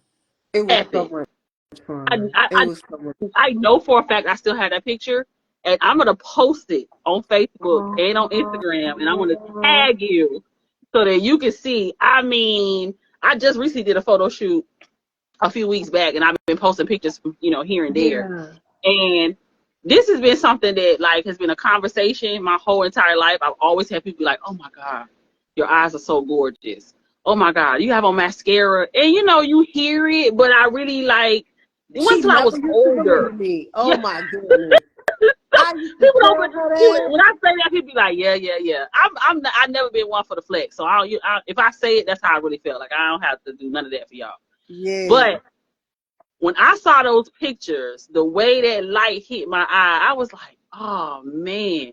And I just recently posted some pictures, and that one picture for real, I got the most comments on because in that very moment, the light really just hit my eyes at the perfect moment. I was kind of leaning forward, and they just looked almost clear, like Candy a clear Yane. brown, if that's possible. Candy When I Yane. tell you, Candy I Yane. Candy I thank God for Yane. friends like Maria. My mama just walked in the room. Oh, We hey had mom. the bestest of fun. No, I'm on live with Maria from back in the day. So yeah, she a whole mama and a wife. What's this, your list? Yeah. Hold on, y'all. My mama talking to me. I already got the dishwashing liquid. Where I'm going to Walmart, I'm assuming. See, y'all see how life happens. That's fine. Okay, I got it. Okay, that's fine. Anyway, my friend Tiffany from college said, "Hey." Hey She said, "Hey, mom. baby." Oh. Tell your mom I said, hey, she probably don't remember me. Oh, I'm pretty sure. Yeah. She said, "Yeah." That was real clear. I caught that one. Yeah. Get out her house is what she meant to say. Oh my Because when I was growing God. up, it's so crazy how like all of my friends always gravitated here. Like we never met up in nobody else's mama house. I don't even know.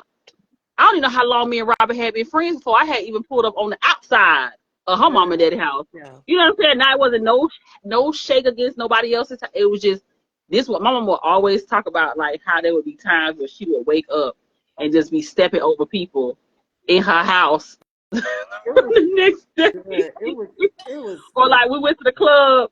By the time I came home the next day, like if nobody came home with me the next morning, it was all kind of flat irons and like makeup like just all over the kitchen. I used to always have. I think we came home from the club. I used to always have to come home and clean up always we used because to get ready so fast. we used to have. I'm telling you, like I just feel bad for these kids, bro. Like they didn't. Like I have friends like you. I have friends like Courtney. Like I've literally known these women since I knew them before I knew myself. Yeah. Before I Like, had really come into my own and really learn how to appreciate. Like Maria's one of the people who taught me really how to appreciate myself because I always had a good self-esteem, but it just, when me and her like got a little bit older and we started maturing, it kind of just like went up to a whole nother level. It was like, I can't do that. Yeah. I do do I'm, that. I'm We her. are gonna do that. They say it now like I'm her, but we believe that Back back when we then, were little. Yeah, we yeah, believe that. we felt like we could go anywhere and grab anybody we wanted to, male, female, cat, dog, whatever, and was and did. It was we were so we were a force. fun. We really were. And I just, I think like, I don't feel like I missed out on anything. Like now that I'm getting older, I love my podcast. I love, doing what it is that I do, on this show and for this show. I was supposed to wear a t-shirt tonight. I forgot. It's in the other room. I'm not getting up again. It's on the other side. Oh, Listen, just the things that have come into my life, the things that I have been through that makes me the person who I am. Same thing with you, for me, I think the devil attacks you in the places where he can really get to you, yeah, and he yeah. knows where you're vulnerable at, and he knows what your deficiencies are, and that's when I had a friend of mine the other day was like, "Damn, Jesus, I'm not Job.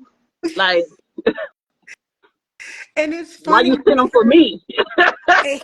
he well, I'm telling you, sister, when I was going through my going through, that's what I Hmm. call it.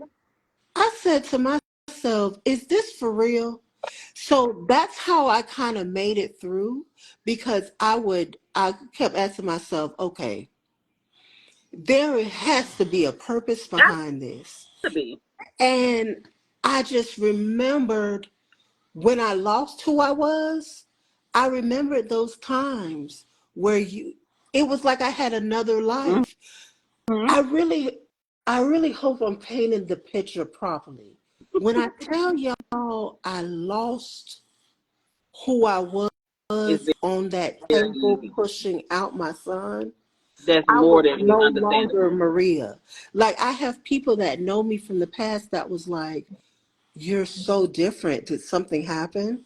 And I don't go into full detail, but the person that you know, sis, when Hmm. I tell you I had to fight to get her back, and she's Right. still not all the way there, but I'm so thankful because it's coming back. Right. It's coming back. The love for ourselves, the self care that we used to do, the pampering that we used to make sure that we do for each other.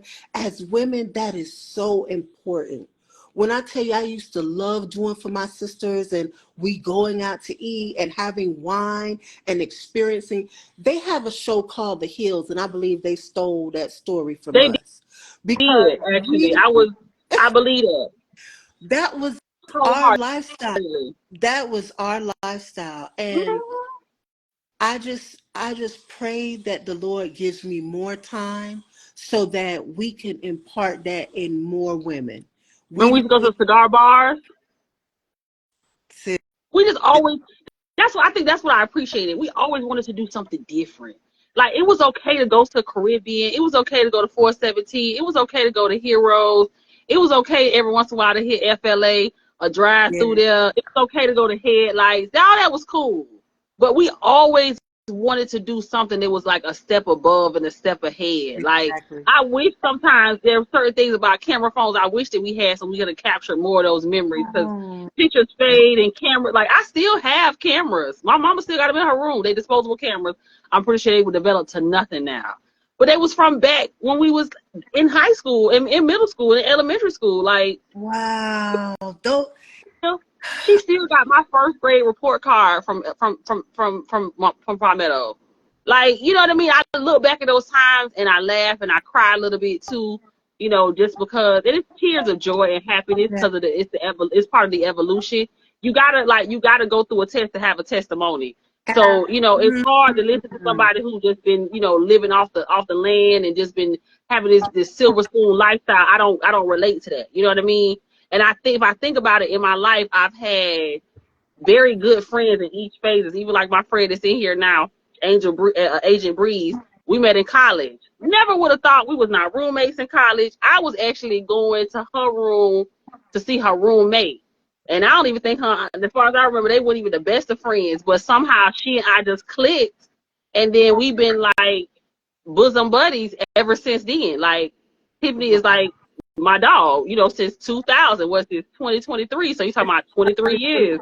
I got you since elementary school, so you talking about like over 35 years. So we talking about second and third grade here. Yeah, we're And then I got Coco. Me and Coco go back to Oshkosh Bagosh. Like wow. literally, you know what I'm saying? And it just, to me, it just speaks to the power, a real power of friendship, a real friendship and real womanhood.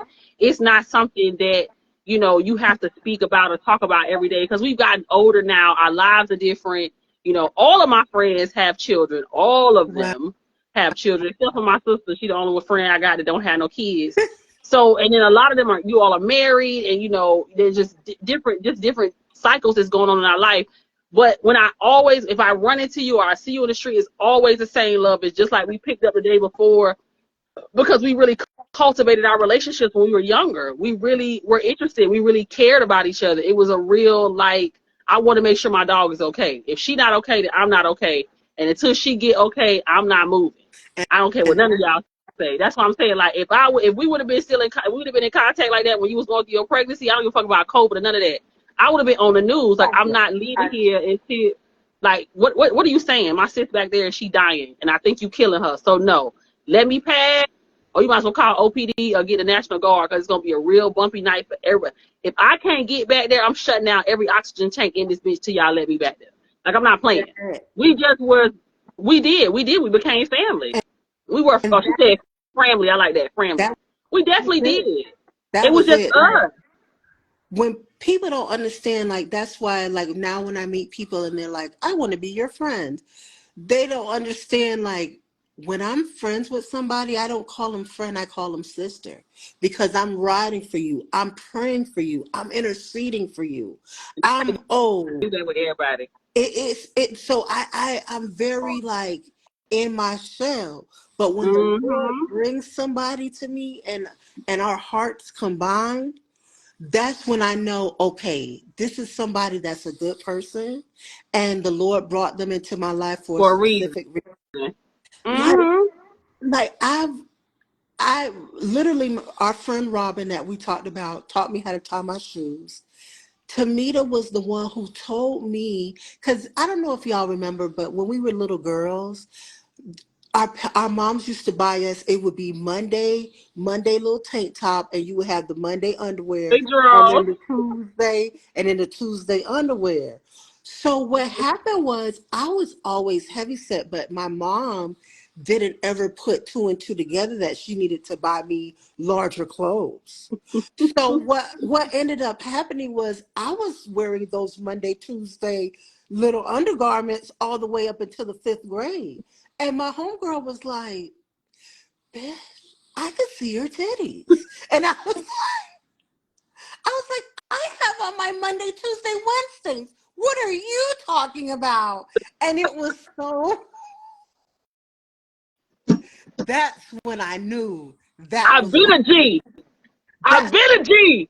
my sister said, you need a bra, and pull up the bra strap and make it tight. And I went home and I told my mom, I was like, Mom, Tamita said I need to get a bra. And my mom was like, baby, you don't need no bra. You still a little girl. And I was like, no, I got bazungas.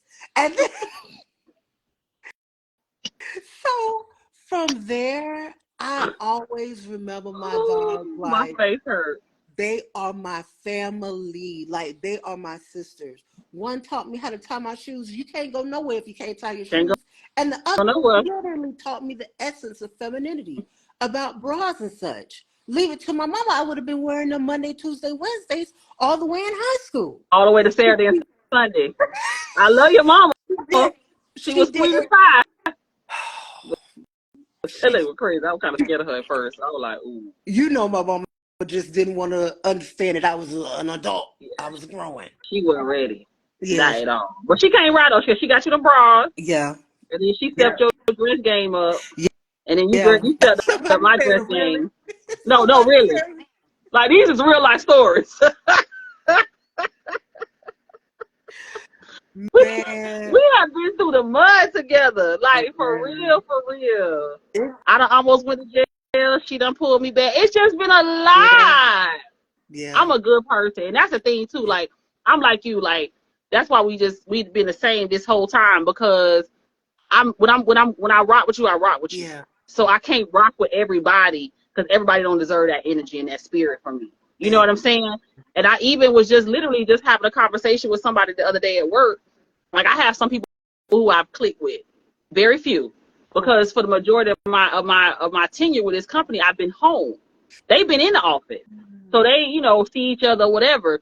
When I see most of the people who I work with on my team, it's on Zoom, and even still, then they never gave me a camera for my setup at home.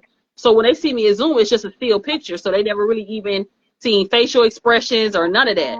So there's one young lady who we had the opportunity to work, because for a short period of time I did work in the office on a hybrid schedule, 3 and 2. So I would see her. So she's seen me face to face, and we've had little mini conversations. But she's a little bit younger than us too. So not nobody who I would necessarily hang out with. Not because of her, just we on 2 different levels in life, not status wise. And so this one girl said to me, this was just the other week, she said to me, she was like, because I just started coming back in the office on a hybrid schedule again, which I'm gonna cut that in the bud in a minute too. But she's like to me, she's like, you always come over here. She was like, and you always give Ashley a hug and you say hey to her every morning. I was like, well, I built a rapport with Ashley. So I would think it to be rude to walk in here and then act like I don't even see her because she's sitting over here with you all, who I'm not as familiar with. I said, and if you watch very carefully, I said, I've never really embraced Ashley in this manner. I don't even ask her to get up from her seat. I just kind of lean in and she put her arm around me, and then we keep on going. Our intimacy is not even here. It's just on some church hug shit. Because that's how I was raised, and it's the right thing to do. You acknowledge people when you see them. They was like, well, we want a side hug too. I said, well, give it time. Let's see if we ever get there. But I think people sometimes who you work with expect too much from you. And what this is, you might work co-worker. Yeah, you ain't even. And sometimes we ain't even co-workers, so I'm not even at a work. I'm just here for attendance. So you just a worker with me in most days. I don't even know. Like most of y'all, when I saw you in person, according to the picture I see on Zoom, it was a farce and it was all placated and it was so airbrushed. I thought you was a 5'10" white woman with blonde hair, and just kind of find out you 5'7" Puerto Rican with 2 kids. So I didn't even know who you were, sis. It's not adding up. You know what I'm saying? It's not giving what your like my picture. I look the exact same. No filters, no nothing. Y'all switched it up on me, so I'm still trying to figure out who really is who, because y'all been lying this whole time. So no, we can't be friends. We can be friendly, and I can be cordial, and we can work together and have a mutual respect for each other. But that has nothing to do with how our relationship should move forward past this point. You don't need my phone number. I don't need yours. If I have to call out, I have my supervisor's phone number. That's the only person on this team number who I know. And respectfully, even most of the people who I deal with and like at work, I don't have their personal information. That's an invasion of somebody's privacy to even expect that. Now, if they came to me and was like, man, you so cool. Like, what you think about us going to have drinks or something after work one day? If I deemed them appropriate, somebody who I would hang out with out in public, then absolutely. And I'm not saying that like I'm above everybody else, but you got to be careful who you give your time, your energy, and your spirit to, because everybody don't deserve it, and most people can't hold it. And that's what happens to people. You be spreading yourself so thin trying to be friends and friendly with all these multiple people, but if you really look back at that line of 15 people, only 2 of those people is pouring into you, and only 1 on a consistent basis. So now here you are spreading yourself around to everybody, and you wake up empty and alone because you're trying to placate and please other people. Well, I decided to please myself. I decided a very long time ago. And honestly, it's the best answer for me. I'm sorry if it made you feel some type of way. That wasn't my intention. I just needed you to understand that my peace is more personal to me than yours is. And I've earned the right. I've earned the right to make my own decisions and to let my no's be my no's and my yeses be my yeses. That's it. My life is too textured and too valuable to me to just, like you said, be spreading it thin with everybody. Some people can't. So they cannot. I'm so thankful for tonight, sister. Oh, no, listen, this is the longest show ever. I've never had a show this long. Like, I cut it off in an hour. We just been riding. Long time ago, we should have been gone. But sorry, y'all got caught up in our trip down memory lane, but it was a good trip. We about to do It this was trip a again. So good don't trip. next time we might go and go get that big bottle of Heineken and have the trip again. But You know, I I'm know telling no you can hold the bottle while I sip it out the straw. I get it. oh, I may take a sip because it's Oh, been a long time since. But I want to say again, I thank you for having me. I am so blessed for you to have said to me, remember who it's you the are and remember whose who you are. you are. And you have such a voice and you are using it to the best of your ability. And I'm so thankful for you and I'm so proud of you. And I just want God to continue to bless you and keep you and all those that have Humbly, I watched. accept that. Thank y'all so much for even spending this evening with Yes, us and blessing us with your presence. And remember, put your health first. You matter. You're the prize. I don't care if it's a cough due to cold. Do not delay and don't let any doctor or anyone tell you that anything you're other. not important. You are important. And ask questions, ask to see your blood work, make sure that you have a partner with you, and hold those doctors accountable. Because guess what? They're going to bill your insurance. They're going to bill your insurance. So you might as well get the best work out of them you can. Amen. Amen. Amen again. That was Sharon Tuck. Amen. Amen. Amen again. Hey, Amen. listen, ladies and gentlemen, it's your homegirl, D_real_lady Kojak. Let me just tell y'all, I say this every week and I'm going to keep saying it. I'm so humbled. I am truly humbled by y'all presence. You ladies, you gentlemen, you come in here every week and you sit with me. Tonight, you have sat with me the longest you ever had to sit. And y'all didn't even complain. And if you did, you kept it to yourself. And I appreciate your suffering in silence. So listen, I will. Oh, before the week is out, I'll come back with a short video. I want to show you, I do have some merchandise coming out. I told y'all, I take this thing seriously. Like there's a lane that where we're able to, we take it for granted the liberties and the extra stuff that we have now as freer African Americans than we were back then. So now we have the ability to have platforms and say what we want to say and mean it and not have to apologize for it. That's what being Kojak is all about. Come on this show and open up and talk about what you want to talk about. This is not just about us being messy. It's not always about the rah-rah. We have real life stuff going on in our community, and I really care about my people. You all have been y'all have been so supportive. Like people have even told me, they was like, you should start like putting up your QR code for people to start monetizing and start helping and supporting you. I'm not ready to do that yet because I still feel like there's a lot of grinding I need to do. But eventually, hopefully I will get some sponsorship and we just keep taking this thing to the next level. Trust me when I tell you, if I ride for you, I ride for you. And if you ride for me, I will not forget you. I promise you. I'm not cutting no check for everybody, so let's not even go there. That wouldn't be fiscally responsible. But I promise you. So this weekend is Classic Weekend. The fabulous FAMU Rattlers and Bethune-Cookman College or university these days, the Wildcats, will be here and they will be going head to head.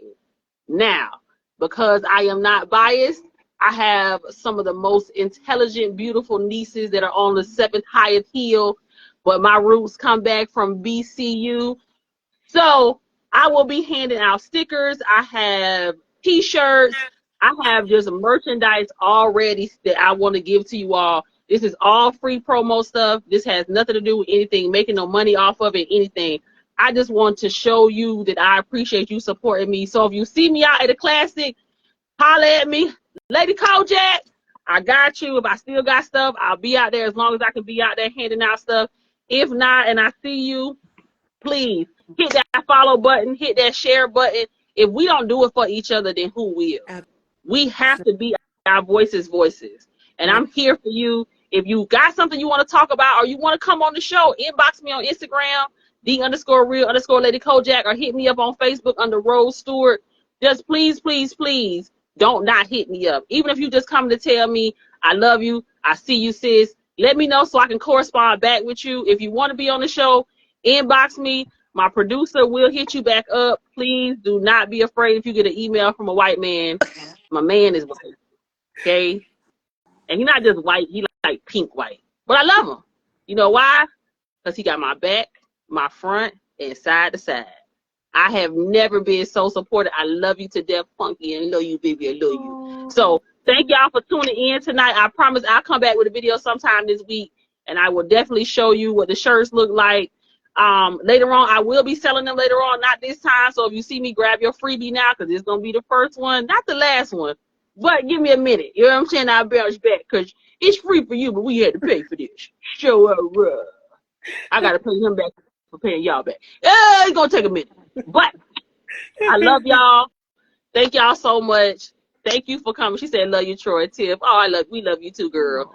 Listen, if you gonna be in doing nothing in January around the second week, hit me up, because I'm going to Mississippi and we about to party turn up on my birthday. So I love y'all. Thank y'all so much. Thank y'all for hanging in. As you know, I gotta go to the store for my mama. This is what you have to do at 10 o'clock at night. Who's going to Walmart? All right, my love. Love y'all. Thank y'all. I'm going to hit you up. Hey, I need you to be checking your Instagram and your Facebook more often. Okay, this one I here, will. I will. Didn't respond to the email, though. So I ain't gonna Okay. All right, love y'all. Thank y'all so much. I'll see y'all next Tuesday. Every Tuesday, 8:30 right here. We love you. Bye.